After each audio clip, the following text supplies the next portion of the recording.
de Juan, versículos 7 al 15, lo leeremos del 7 al 15. Primero, quiero dar una pequeña introducción para conectar el sermón de ahora con el sermón de la pasada. La semana pasada leímos del pastor que entra por la puerta, pero que al mismo tiempo él es la puerta. Leímos de la verdad de Dios, pastor por sus ovejas. Es decir, que de toda la multitud de ovejas, aparta unas y las llama propias. Las separa. Él es el cordero. No solamente también es el pastor de las ovejas, sino también es el cordero que con su sacrificio rescata o compra para sí este rebaño.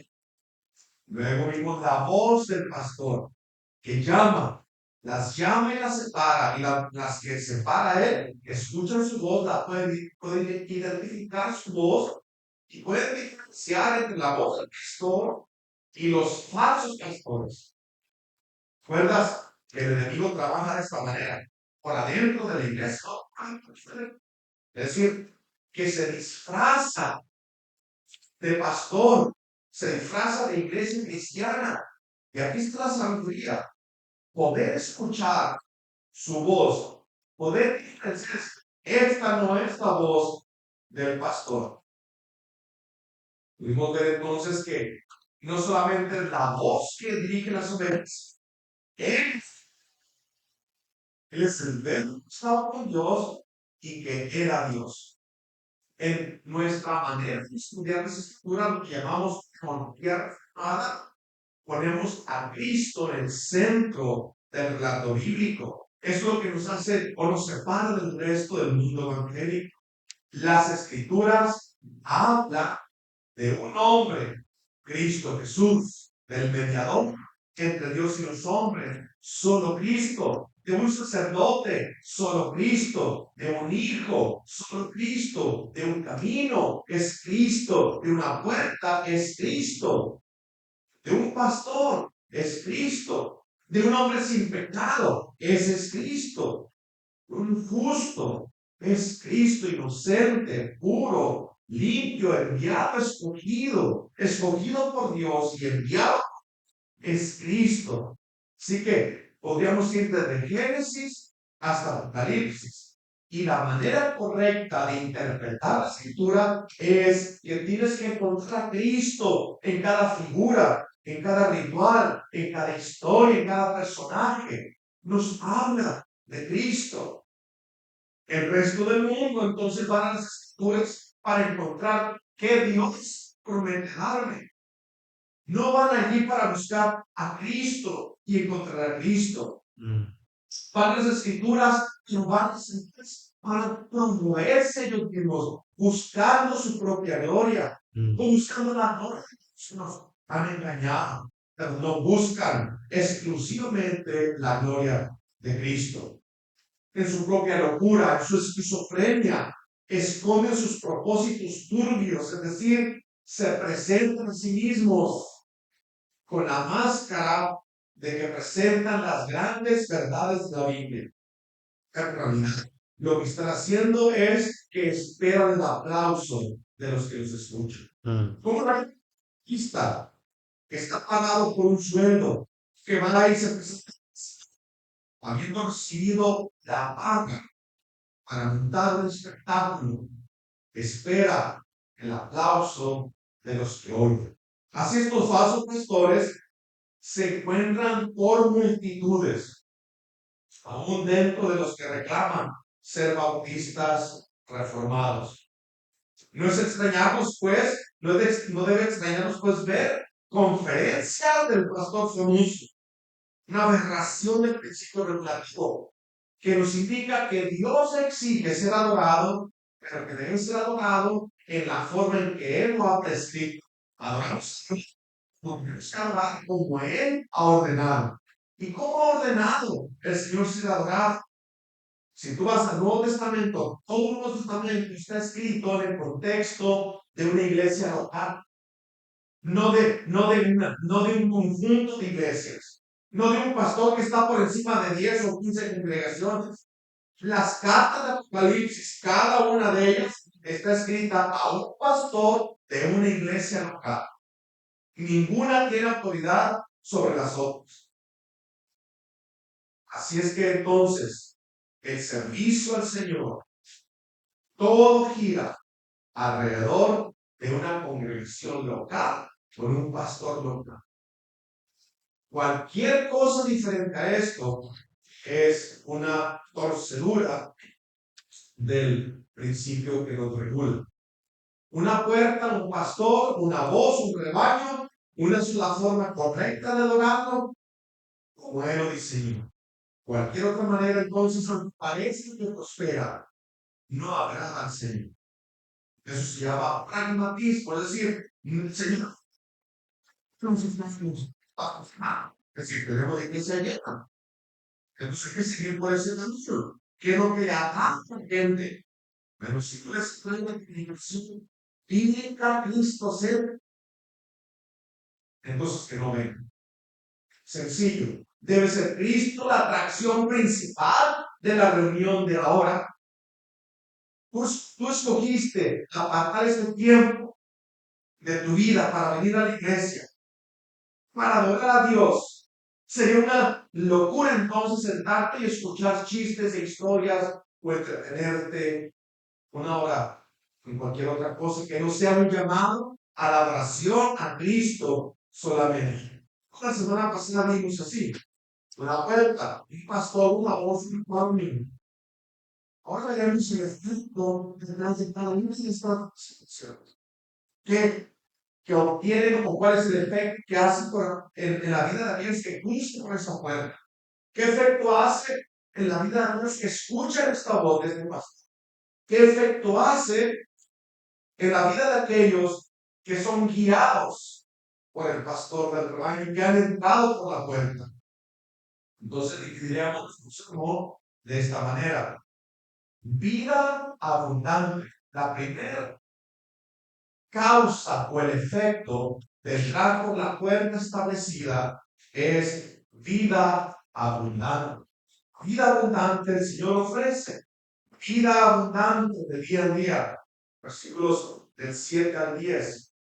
Volvió pues Jesús a decirles, el capítulo 10 de Juan, versículo 7, volvió pues Jesús a decirles, de cierto os digo, yo soy la puerta de los ovejas. Todos los que antes de mí vinieron, ladrones son y salteadores, pero no los oyeron las ovejas. Yo soy la puerta, el que por mí entrare será salvo, y entrará y saldrá y hallará pastos. El ladrón no viene sino para matar y destruir. Yo he venido para que tengan vida y para que la tengan en abundancia. Vida abundante. La segunda parte es una vida sacrificial y comienza con el versículo 11. Yo soy el buen pastor. El buen pastor su vida da a las ovejas. Y aquí está poniendo un contraste, una separación entre él y los falsos maestros. Nuestro Señor nos mueve de tal manera que dio a su Hijo. Dio a su Hijo. Lo entregó a su Hijo. Se sacrificó a sí mismo por aquellos que él iba a rescatar. Pero ellos, el resto, están muy sueltos. Lo que buscan es el dinero, el asalariado, que no es el pastor, de que no son propias sus ovejas, vete bien el lobo y deja las ovejas y huye. Y el lobo las arrebata, el lobo arrebata las ovejas. Así que el asalariado no huye, porque se no le importan a su oveja. El Señor viene otra vez y otra vez tiene que reunirnos. Entonces nosotros al rebaño, a las ovejas, a los creyentes, sufriendo, siendo arrastrados o atrapados o dañados por pastores falsos que buscan ganancias deshonestas, que no predican a Cristo por amor a Cristo, predican a Cristo por amor a su propia alma, a su propia personas, las como es Dios mismo. Y por último, veamos una vida íntima del versículo 14. Yo soy el buen pastor y conozco mis ovejas y las mías me conocen. Y algo muy increíble. Así como el Padre me conoce y yo conozco al Padre y pongo mi vida por las ovejas. Una relación íntima. Como el Padre conoce al Hijo, como el Padre tiene una relación con el Hijo, así es la relación nuestra con Cristo. Íntima, nos conoce y nosotros lo conocemos.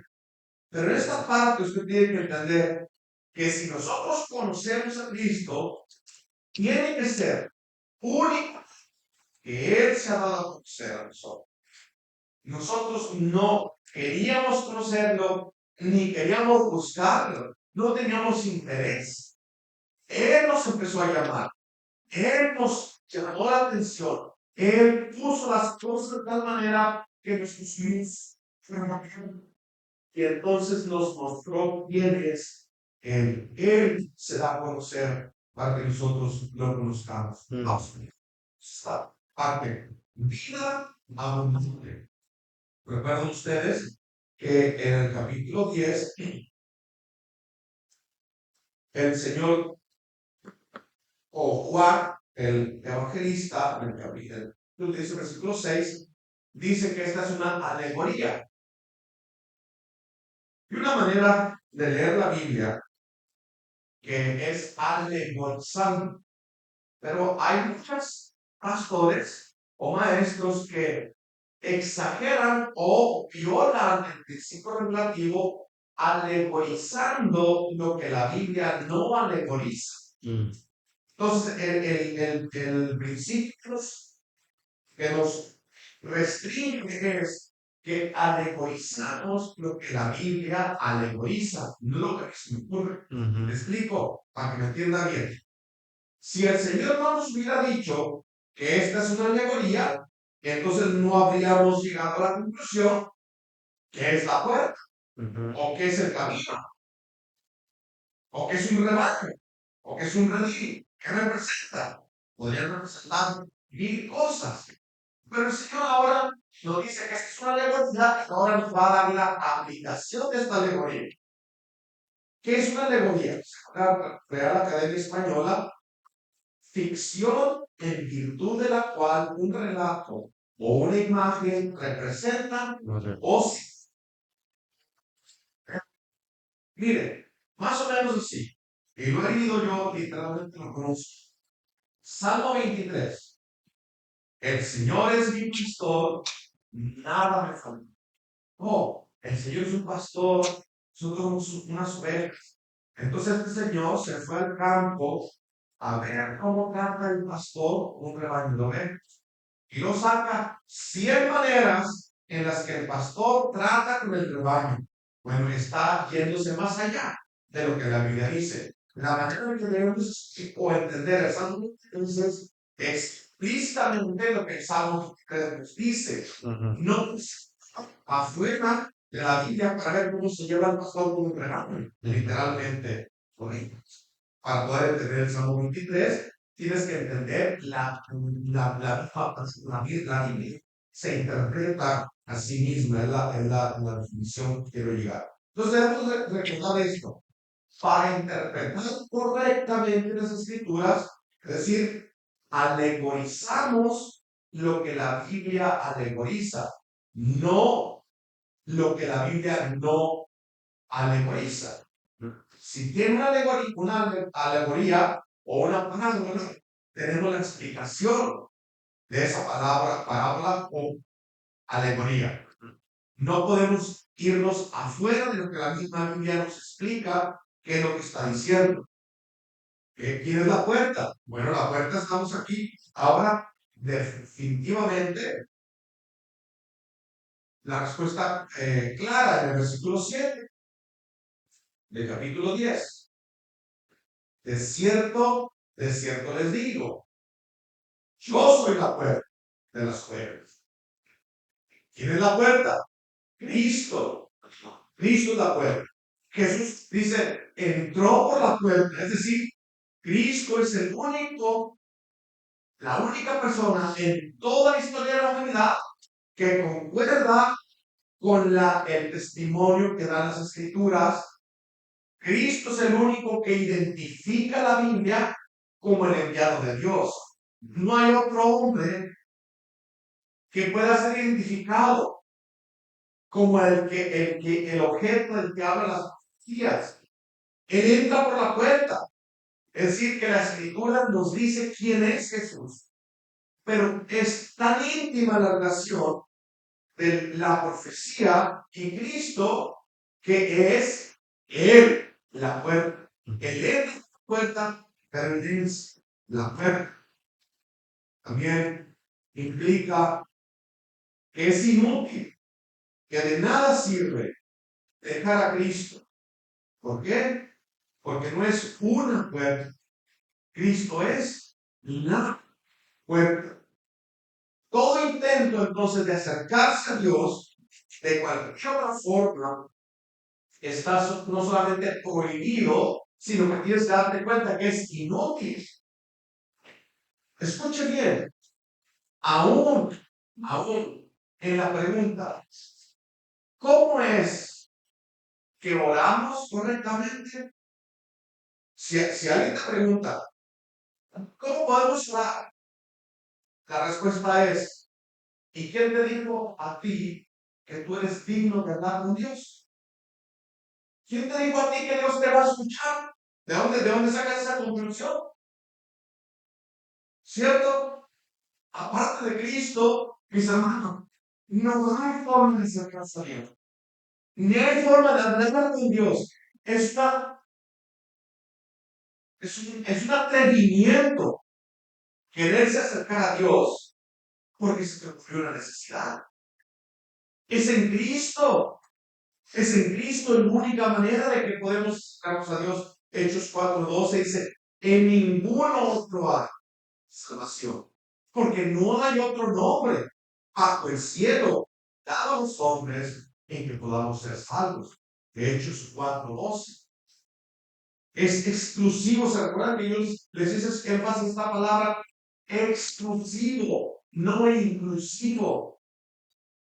¿A qué iglesia vas? Dicen muchos, no. Bueno, mi iglesia es interdenominacional. Ya sé lo que están tratando de decir con esto. Interdenominacional significa juntar de todas las religiones. Aquí no tenemos ninguna línea exclusiva. Aquí todos entran. Ninguna religión se va a sentir ofendida o atacada porque son interdenominacionales. Esto no es así. Hay un solo camino, hay un solo pastor, hay una sola voz y en ninguna otra salvación, porque no hay otro nombre dado a los hombres en el que podamos ser salvos. Versículo 8. Así que podemos decir con seguridad, todos sin excepción, todos, desde el principio hasta el fin, cada uno de los que ha profesado hablar de parte de Dios, pero que su meta o el esfuerzo que hagan no es porque varios a Cristo son salteadores y son ladrones, roban la gloria de Cristo. Así como yo soy la puerta, el que por mí entrare será salvo y entrará y saldrá y hallará pastos. Muchas voces, toda reclama ser la voz de parte de Dios, pero cada voz tiene que ser contrastada, opuesta a la voz del glorioso evangelio.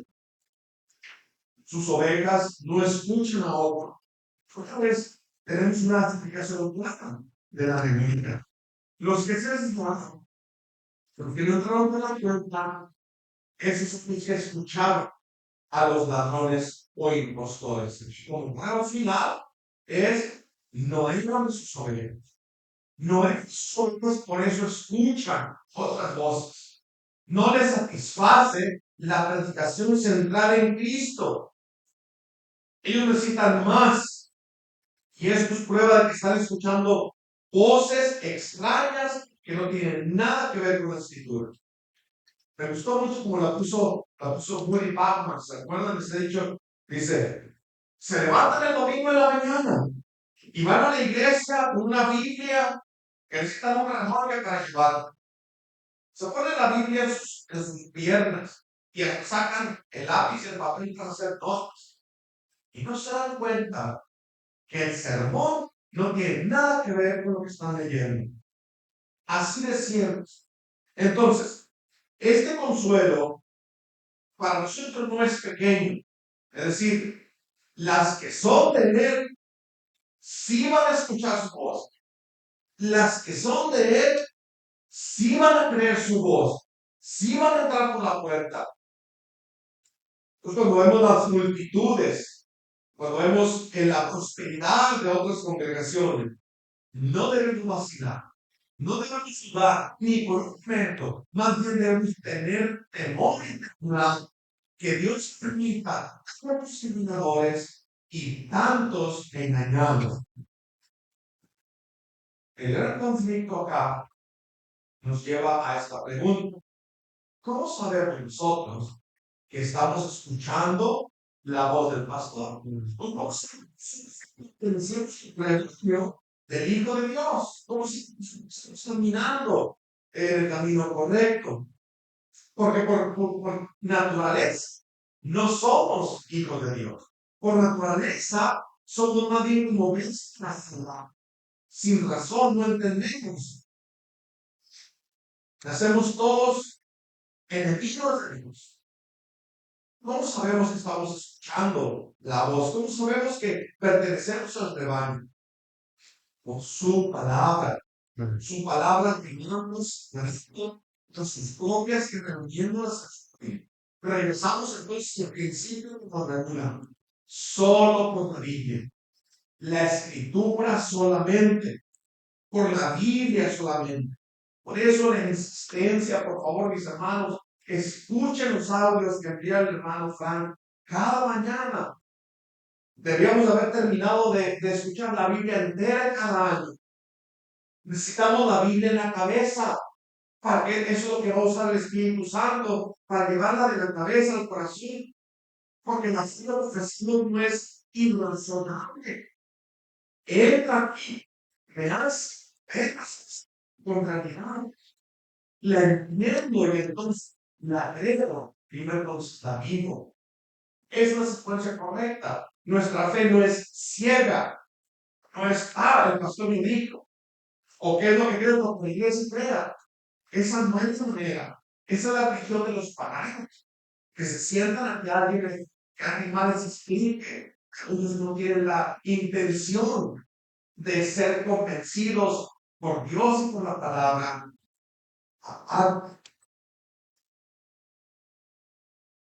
Esta unión entonces entre la voz del pastor y el pastor es tan fuerte que las ovejas reflejan su carácter. Por eso es imposible que se pierdan, por eso es imposible que sean arrastrados por doctrinas extrañas. Es imposible que nos convenzan con mandamientos de hombres. La sabiduría que el Señor nos ha dado por la palabra, podemos distinguir fácilmente, o alguna vez no tan fácil, la voz del enemigo. La pregunta sigue siendo entonces, ¿por qué son tan pocos los que escuchan? ¿Por qué son tan poquitos los que pueden escuchar? Es el consuelo, mis hermanos. Sus ovejas siguen escuchando. Y nuestro deber es mantenernos diligentes, presentando a Cristo. Y más que eso, debemos estar contentos de que si hay alguien que escuche. Ahora, claro que quisiéramos que todo el mundo escuchara y creyera, pero más que estar contentos que hay alguien que se escucha, debemos estar gozosos que nosotros seamos contados entre ese grupo que sabe distinguir la voz del pastor y la voz del falso pastor. El enemigo es astuto, es astuto. Nos presenta entonces el primer efecto, vida abundante, voluntad en la puerta. Es decir, 9 Dice, otra vez afirma, el que por mí trae será salvo. Y luego dos movimientos. Saldrá, entrará y saldrá y hallará. Tres verbos. Entrará, es decir, después de que ha tenido a Cristo, yo soy voy a entrar, ya entraste, sí, el segundo movimiento es que entrarás y saldrás y hallará pastos. A veces, después de que la persona es unida a Cristo, está con Cristo, habita con Él, está conectado con la abundancia que el Señor nos ofrece. Vida abundante. Escucha, para el conflicto de nuestra alma, cuando encuentras el mensaje, la voz de Cristo, no te quedan dudas. Él es todo suficiente. ¿Qué puedas necesitar tú para tu espíritu o para la alimentación de tu alma? Dice Juan 14:23, el que me ama, mi palabra guardará, y mi Padre llamará, y vendremos a él, y haremos morar con él. Y más, sin soldado, el que me ama, guardará mi palabra, y mi Padre llamará, y vendremos a él, y haremos morar con él. Todo el movimiento de parte de Dios. Tu trabajo es escuchar. Tu trabajo es escuchar la palabra de Dios. Y luego, esa palabra, Dios la va a usar para transformar el corazón. Y luego, después de que el corazón es transformado, ahora se convierte en una vida que da frutos. Este movimiento, todo el movimiento está conectado por escuchar su voz y guardar su palabra. El alma de estos que entran y salen encuentran total satisfacción, completa satisfacción, llenura, plenitud. A esto hay que convencerlos que la comida que Cristo ofrece no hay que convencernos de que la bebida que Cristo ofrece es una verdadera bebida que nunca jamás nos hará tener sed. Plena satisfacción, vida abundante, porque de su plenitud tomamos todos gracia sobre gracia. El mundo no era el mundo, pero sabe, no sabe ni siente el hambre, está muerto, se levantan del viento, pero el nombre del alma, de aquella alma que ha sido vendida, que ha sido traída a la luz, encuentra completa satisfacción en Cristo. Cristo, Cristo no es más. El domingo en la mañana, predícame de Cristo. Dime otra vez, ¿cómo fue que me salvó?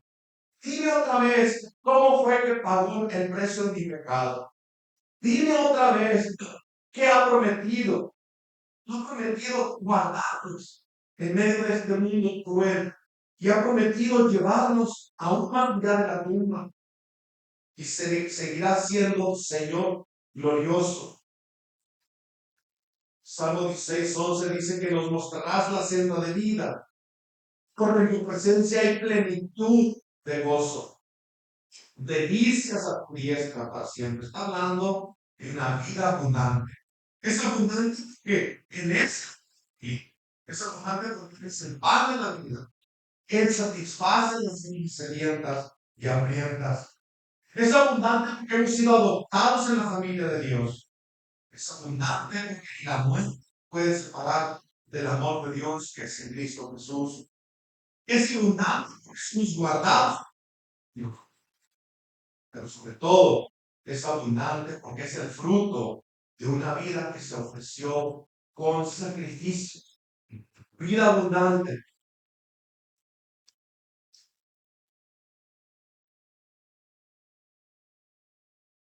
Vida sacrificial. Una vida que es ofrecida por alguien que está muerto. Nos representa entonces el buen pastor, en el versículo 11, el buen pastor su vida da por las ovejas. Y otra vez vemos el contraste que entre el pastor y los falsos pastores. En el versículo 11. Yo soy el buen pastor su vida da por las ovejas. La marca de los falsos pastores no están dispuestos a sufrir por el mensaje. Si las cosas van bien, cualquiera se une a la iglesia. Si las cosas van mal, rápido se dispersan. No están dispuestos a sufrir por el nombre. No están dispuestos a ser humillados por el nombre.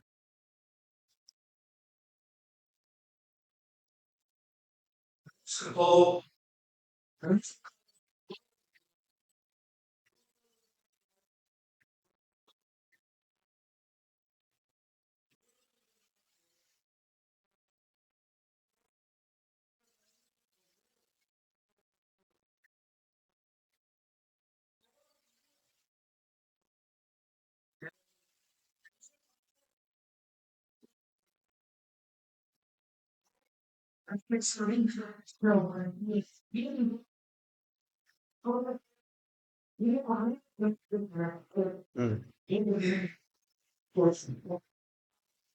Cristo no tenía ese problema. Él prometió mantenimiento. Eres el pastor, eres el cordero y eres como sacrificio. Por eso, mis hermanos, hablamos del misterio del amor de Dios. Un amor que no alcanzamos a entender. ¿Cómo es posible que el Padre que ama a un hijo con un amor mucho más grande que cualquiera de nosotros pudiera amar a sus hijos y lo entrega por el pecado de un enemigo? Eso es incomprensible, pero nos mantendrá asombrados desde aquí hasta la eternidad. El Rey entrega a su Hijo amado por el pecado de sus propios enemigos. Dice Gálatas 4, 3 al 5.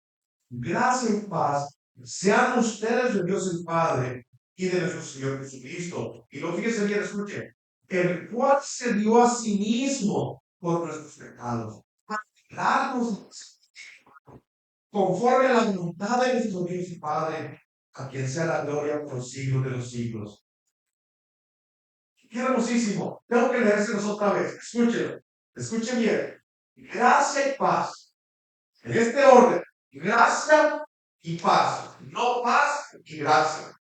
Porque la paz que Dios nos da es por pura gracia. Nosotros merecemos guerra, pleito, ira, castigo. Pero el Señor por gracia nos ha dado paz. Gracia y paz sean a ustedes de Dios el Padre y de nuestro Señor Jesucristo, el cual se dio a sí mismo por nuestros pecados para librarnos del castigo humano, conforme a la voluntad de nuestro Dios y Padre. ¿Ves? La voluntad del Padre, la voluntad del Hijo, todo junto, reunido, se ofrece a sí mismo. ¿Para qué? Para que a Él sea la gloria por los siglos de los siglos.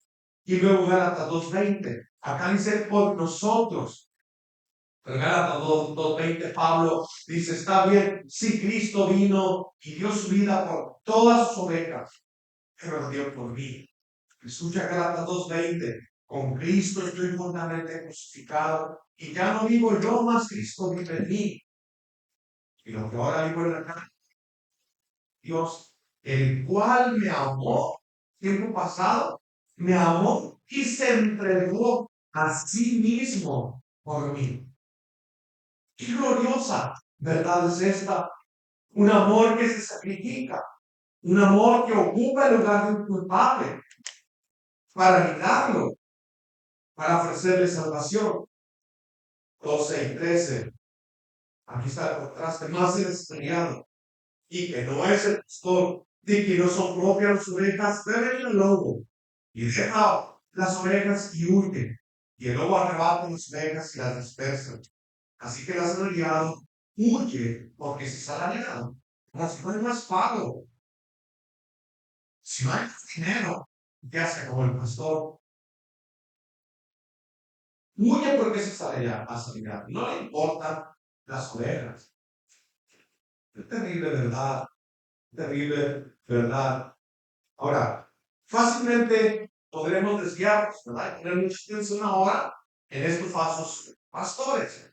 Pero ciertamente, aunque debemos poner atención en el carácter que nos está enseñando, el carácter que tenemos detrás del púlpito, nunca debemos dejar de poner nuestros ojos en Cristo, porque Cristo aquí no está parando con los falsos maestros. Más bien nos está mostrando su celo, su amor, su sacrificio por sus ovejas. No está compitiendo con estos, más bien está exaltando y dice, mira, este es mi amor. Ve, ve mi amor. A la luz de mi amor, ve el amor del hombre. No, no hay comparación. Entonces, como hijos de Dios, somos retados a tener esta misma actitud con los más probables. El celo y el amor por los que Él vino a buscar. El carácter del pastor, Tito 1:7. Y esto lo digo porque para ustedes es seguro conocer las requisitos o las cualificaciones del que es pastor. Dice Tito 1:7, es necesario que el pastor sea irreprensible como administrador de Dios, no soberbio, no iracundo, no dando vino, no pendenciero, escuche bien, no codicioso de ganancias. Primera Pedro 5:2 dice, apacentad la grey, pastoreen, enseñen, guíen a la grey de Dios que está entre ustedes, pero cuiden de ella no por fuerza, sino voluntariamente, no por ganancias, sino con ánimo pronto. Sin embargo, debemos prestar atención a la diferencia entre el pastor y los pastores. Él dio su vida como precio de satisfacción, derramó su sangre para limpiar los pecados de sus ovejas, ofreció su cuerpo como sacrificio propiciatorio. Se ofreció a sí mismo para reconciliarnos con el Padre. El resto, todos, el resto, cualquier persona que pudiera pensar en tu mente, que reciben de él la reconciliación. Por otro lado, tenemos que poner atención en las marcas del pastor legítimo. Es decir, el pastor que defiende la doctrina de Cristo, incluso al costo de su propia vida. Es necesario que el pastor sea capaz de soportar la persecución y defender y pararse a defender la palabra de Dios. Porque no es en vano, entonces, para que no es en vano que enseñaron la congregación de beber. Entonces, el carácter pastor que está dispuesto a sufrir por la predicación de Cristo. Hay una historia muy bonita de un hombre en la India, llega a una tribu y entonces la tribu violenta se va.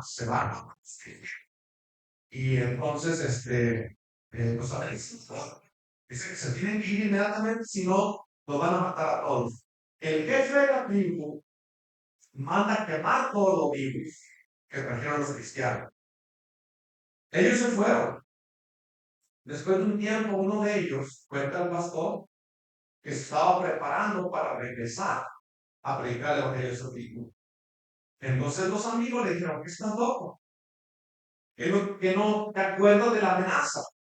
Si regresa, no van a estar vivos aquí. Y a mí me hizo llorar porque ese pastor citó Hechos 21:24, citó a Pablo y dice, de ninguna cosa hago caso, ni estimo preciosa mi vida para mí mismo, con tal que acabe mi carrera con gozo y el ministerio que recibí del Señor Jesús para dar testimonio del Evangelio y de la gracia de Dios. Y cuando los de Éfeso estaban despidiendo a Pablo, Abraham, un profeta, dijo, Así era Jerusalén, a tomar preso. Y entonces todos estaban llorando, Pablo, no, no vayas a Jerusalén. Y en Hechos 22:13 dice que Pablo le respondió, ¿qué haces llorando? Y quebrantando el corazón, añadiéndole tristeza a lo que estoy pasando. Dice, porque yo estoy dispuesto no solo a ser atado, mas aún a morir en Jerusalén por el nombre del Señor Jesús. La historia de este misionero es que regresó a ti y el jefe del antiguo había guardado un libro y estaba esperando que alguno de ellos regresara para que les explicara lo que había leído en este libro. Y muchos de ellos vinieron a Cristo. Así que el Señor nos conceda una vida abundante, que seamos capaces constantemente de recordar que es una vida que se sacrifica, que se ofrece, pero que es el fruto de un sacrificio más grande. Es el Señor Jesús el que se entregó por nosotros. Entonces, nosotros deberíamos de responder con la misma acción. Es decir, poniendo en perspectiva las bases temporales y las eternas, no será tan difícil escoger los eternos. Una vida abundante, una vida de sacrificio. Por último, terminamos una vida íntima en el versículo 14. Yo soy el buen pastor y conozco mis ovejas y las mías me conocen. Así como el Padre me conoce y yo conozco al Padre y pongo mi vida por las ovejas. ¿Qué quiero decir con una vida íntima? Quiero decir un conocimiento profundo, un conocimiento no superficial, una entrega profunda. El Señor nos conoce, nos llama, pero nosotros respondemos a este llamado. O volvemos a meditar en la frase de el misterio del amor de Dios, tan profundo que nunca alcanzaremos a comprenderlo en su totalidad. Solamente será suficiente para mantenernos asombrados constantemente aquí y en la eternidad.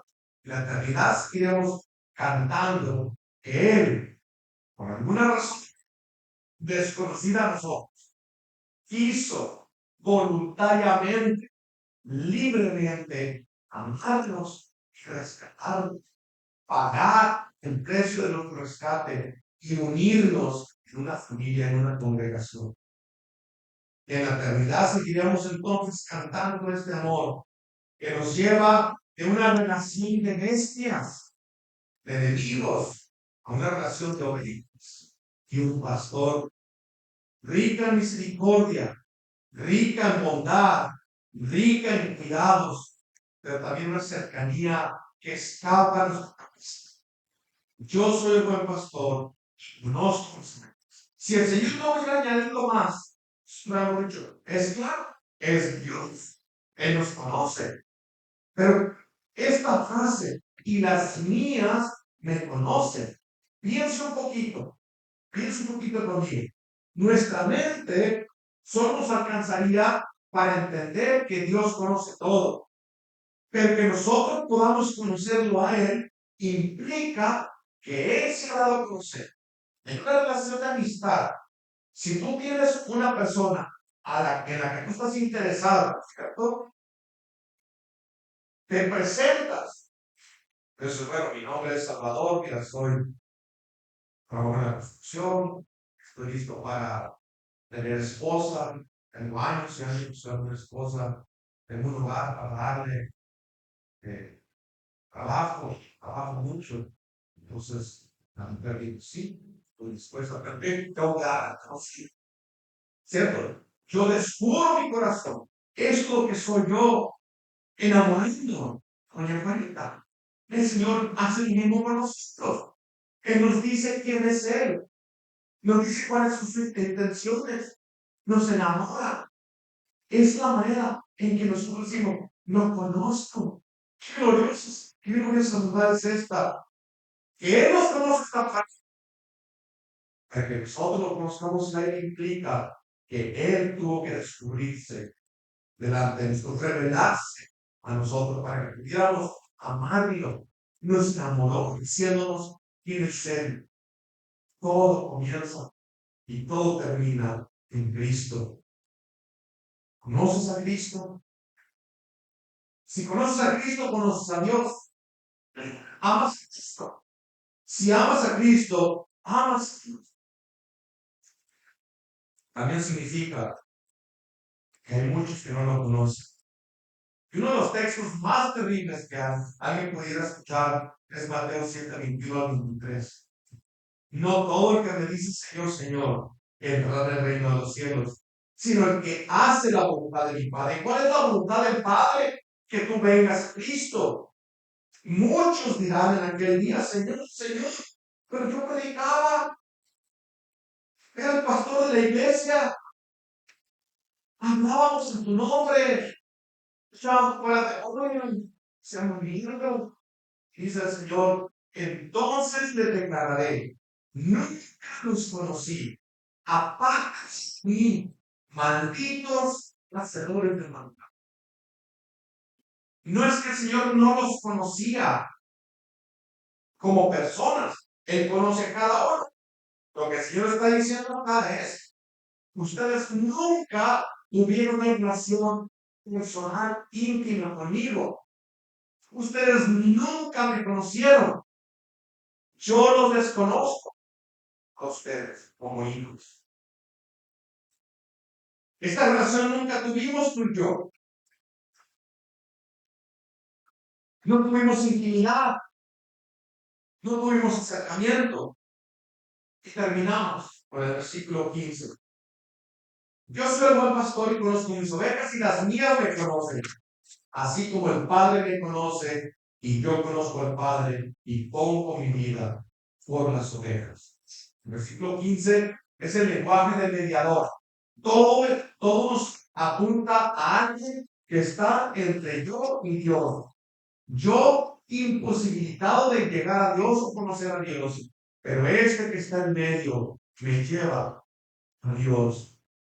Todo me lleva a este mediador. Dice, como el Padre me conoce y yo conozco al Padre y pongo mi vida por las ovejas. Es como si hubiera dicho, ¿cómo es imposible que el Padre olvide al Hijo? ¿Cómo es imposible que el Padre olvide al Hijo? ¿Cómo es imposible que el Padre rechace al Hijo? De la misma manera, es imposible que Dios olvide o rechace o ignore a los que están en el Hijo, pues Él ha dado su vida por las ovejas.